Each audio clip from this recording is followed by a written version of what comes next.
জানবো যে মহিলাদেরকে কষ্ট দিলে, তাদেরকে আঘাত করলে কি ঘটে। হযরত আলী রাদিয়াল্লাহু তাআলা আনহুর কাছে এক ব্যক্তি আসলেন এবং তার দুই হাত রেখে একত্রিত করে বলতে লাগলেন, ইয়া আলী, আমার বিবি আমার ঘরের ঠিকঠাক মতো দেখাশোনা করে না, সে আমার কোনো কাপড় পরিষ্কার করে দেয় না এবং সে ঘরের জিনিসপত্র ঠিকঠাক মতো গুছিয়ে রাখে না। তাহলে কি তার সাথে আমি রাগ করব না? তাকে কিছু মারপিট করা উচিত না?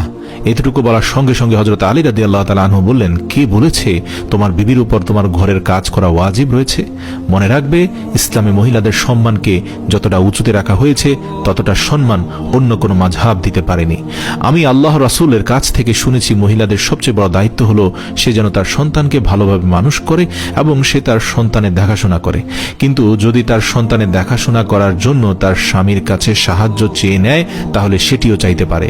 আর এখানে তুমি তাকে ঘরের কাজ করার জন্য বলছো।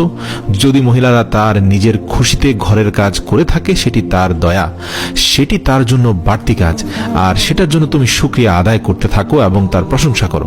আমি আল্লাহর রাসূলের মুখ থেকে শুনেছি, যে সময় মহিলারা নিজের ঘরের কাজ করে থাকে সে সময় আল্লাহ রাব্বুল আলামিন ফেরেশতাদেরকে পৃথিবীর মাটিতে নামিয়ে দেন আর বলেন, যতক্ষণ পর্যন্ত এই মহিলা তার স্বামীর ঘরের কাজ করতে থাকবে ততক্ষণ পর্যন্ত তুমি তার জন্য ইবাদত করতে থাকো, আমি এই সকল ইবাদত তার আমলনামায় যুক্ত করে দেব। সুবহানাল্লাহ। আর সেজন্য যদি কোনো মহিলা তার নিজের স্বামীর ঘরকে নিজের ঘরের মতো আগলিয়ে রাখে, সেটি তার জন্য পৃথিবীর সর্বশ্রেষ্ঠ ইবাদত হয়ে যায়। এটি মহিলাদের খুব সুন্দর একটি নৈতিকতা যে তারা স্বামীর ঘরকে জান্নাত বানিয়ে রাখে, তোমার বাচ্চাকে খুব সুন্দর করে মানুষ করে গড়ে তোলে।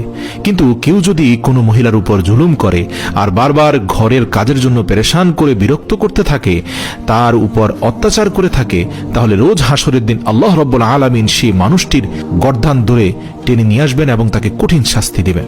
আর দোজখের একটি দরজা তার জন্য খুলে দেওয়া হবে। তখন এটি বলা হবে যে এরা সেই ইনসান যারা নিজের স্ত্রীর উপর অত্যাচারের জন্য হাত উঠিয়েছে। এরা হচ্ছে পৃথিবীর সবচেয়ে বড় কাপুরুষ, যে তার দুর্বল স্ত্রীকে ভালোবাসায় আগলে নেওয়ার বদলে অত্যাচার করেছে। প্রিয় দর্শক,